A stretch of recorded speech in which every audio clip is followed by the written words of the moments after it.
What is self-discipline? Welcome to Philosopher's Corner. I'm John. What is self-discipline? Self-discipline is the ability to control, manage, motivate, and regulate one's self. Total self.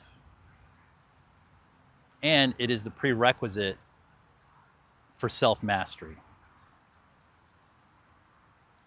So self-discipline, as most of us are familiar with, begins with fundamental biological control of oneself. The ability to move our limbs, the ability to control our appetite, how much we eat, how much we drink, what we consume, where we take our body, how we can make our body better or worse, what we control, what we put into our mind. Any physical, biological behavior is controlled by ourselves through self-discipline.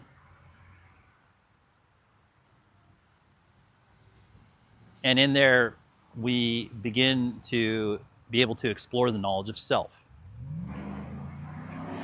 We find out what we're good at, we find out what we're not good at, we find our limits, all these things. For instance, you find out how coordinated you are, how intelligent you are, what types of body size you can have. You find out that you can regulate the size and shape of your body through your own personal routines and habits, food and exercise, and anything else that falls under those.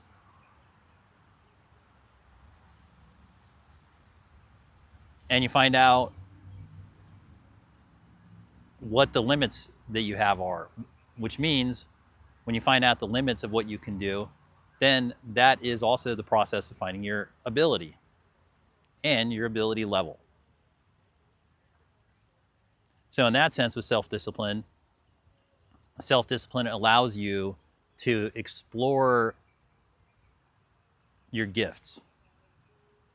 And it begins with simple things. It begins with really simple ability to control your routines from a very early age. And the earlier that you can build a relationship internally with yourself in regards to regulating yourself with self-discipline, then you can start to explore much grander things.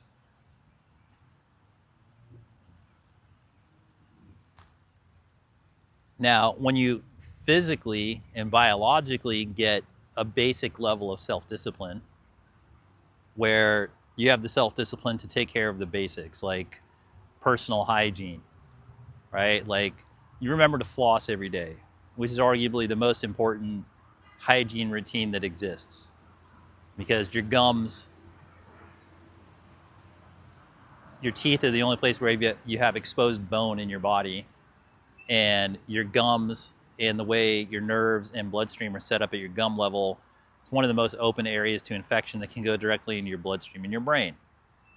So flossing might arguably be the most important hygienic routine that we have for a bunch of reasons. So in terms of self-discipline, let's say you start with your hygiene and you say, okay, I floss a bunch every day, and everything builds out from there. You have all these hygiene routines, and let's say, okay, by the age of 7, you've got your hygiene routines down pat. Well, you can look throughout life and see people that are 80 who never got that down. And when you realize how important it is to make sure that the one area that is most accessible to the bloodstream that goes to your brain and your brain's nerve endings and has access to your nervous system and all this stuff in terms of your gums, you can see direct correlations between those people who are at 80 and didn't keep good hygiene in terms of their gums and their bloodstream versus those who did. And that's a habit and routine and a product of self-discipline that one can learn before the age of 7. So when we look at self-discipline just in terms of setting up personal hygiene routines at an early age, we can see how extremely important it is. It has nearly an amplification effect to learning young. Now, everything in the realm of self-discipline at that age of physiology and biology and all that have some degree of effect that matters. We know that. Significant. So when we get to a point where we say, okay, let's say you have most of that on lockdown, you got most of that personal hygiene down, and you start getting, and that includes exercise and fitness shape and all these different things. And then you start to get into the more inner self-discipline aspects of self-discipline of the human condition, which start to include emotional discipline. And it's not something that gets discussed a lot, but self-discipline in regards of emotion is essential for growth as a human being, in terms of your maturity, in terms of incorporating new perspectives, in terms of incorporating the ability to interact with other human beings in high energy situations. Emotional self-discipline really is laid on the bedrock of physical and biological self-discipline. So that when we can go through life, which is ostensibly just a materialized consciousness of the universe, and we start engaging with it and it starts absorbing into us our emotions, which I did do a video on what are emotions, you can check that out. Emotions, which are our energy in motion, start to be absorbed through our physical vehicle and through the layers of our system. They come in through our skin, they come in through our electromagnetic field, they come in through all these systems, and then they go through, they go through our chakral systems, and then they go through our nervous system, and then all these electrical impulses get fed into our brain and our emotions. And then the brain dispenses or doesn't dispense, it manages all of the internal chemicals and things like endorphins and serotonin, dopamine, all the other things, and all of the homeostasis that occurs within the body, to include the regulation of blood pressure and pulse, the whole thing, the body system as a whole is reacting to the level of emotional input that is filtered through the sense of our emotional discipline, which is self-discipline. Now the Stoics get really deep into this. The Stoics I have to demonstrate some emotional discipline there. So the Stoics are famous for being a school of philosophy that really focuses on the emotional discipline aspect of navigating the consciousness that is life, right? They teach detachment, much in the same way the Buddhists teach it, and really detachment of like the emotions, making it intellectual while you're going through the emotions of life, and then be able to process it in a meditative period. Now, having self-discipline in terms of emotions really accelerates things, because you can fully feel emotions in the moment, and you can process them and be in them and enjoy them regardless of the nature of them. They could be terrifying or they could be joyous, but you get to a point of understanding through emotional self-discipline that emotions are kind of the chief feature of experiencing life in the body. And so they're accepted more freely, and you get more out of it, and more information gets transferred in. And then when you do go into these meditative or reflective periods to unpack all of the different information that reside within the emotional experiences, you're in a better position to do so. And then that acknowledgement, which I do have another video on what is acknowledgement, is the emotional processing, leads to the emotional processing. So acknowledgement and then emotional processing are the engines for spiritual growth. And you can translate that as maturity or higher perspective or ascension or illumination or enlightenment. They all sort of get into those areas. Now, those higher areas don't get unlocked until you know thyself. And knowing thyself is a combination of having, to some degree, mastered the physical self-discipline, and then building on top of it emotional self-discipline.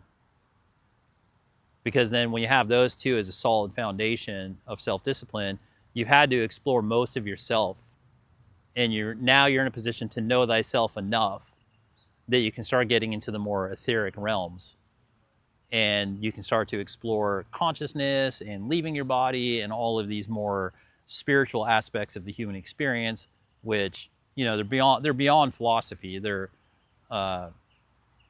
you have to experience them to kind of know them. And any sort of description or articulation of the spiritual realm is really, for people that aren't into that realm yet, all you can really do is circumscribe what it is. It's the classic leading a horse to water, and the water being the spiritual realm. You can't make them drink, but once that horse starts drinking, you know, then they're in. But the physical, I should rather say, and the physical self-discipline and the emotional self-discipline allow safer navigation and openings up of the spiritual and perspective realm. And when one comes back from those realms to process that energy through the body, then that's really where the emotional and the physical discipline comes in, because it's a lot of energy and it does change a person to come back with those perspectives and energies. And you need the discipline to center the body so that erratic or volatile behavior does not exhibit itself. Now, you get a really high vision or something, and then you come back and lose your mind, and you can't believe that now that you've seen the ideal state, the physical state that you're in is like unacceptable, and you label it all sorts of things, and you just lash out because you can't handle yourself because you don't have self-discipline. It's like if you send an astronaut into space who wasn't well trained, right? Let's say they didn't have psychological discipline, right? And they go up into space and they lose their mind. Like I had a West Point classmate, Frank Rubio. He went to the International Space Station, and it wasn't planned, but basically he got stuck up there, and he ended up doing the longest American astronaut stay in space. It was like over 300 days. And so if he didn't have psychological discipline and he'd gone up there, and then all of a sudden they're like, oh, by the way, you're going to be staying up there for, it might have even been a year, but close to a year, unplanned. I mean, if he didn't have psychological self-discipline, we could have gotten stories back on Earth like astronaut loses his mind, astronaut, you know, does all kinds of erratic things in space, you know, horrible things, if he'd lost his mind. But he had self-mastery. So he was able to handle that experience, and he's able to handle the fluctuations and the changes in the experience that he couldn't have known when he went up for it. Now, he was prepared for the potentiality of it, which is another thing that self-discipline allows for. It allows you to handle the changes in life. And as we know, life has demonstrated itself to be nothing but change as the main constant. So what is self-discipline? It's the ability to manage, motivate, control, and regulate your behavior physically, internally, emotionally, psychologically, spiritually, the whole person, the whole self. And there's innumerable paths to achieve it.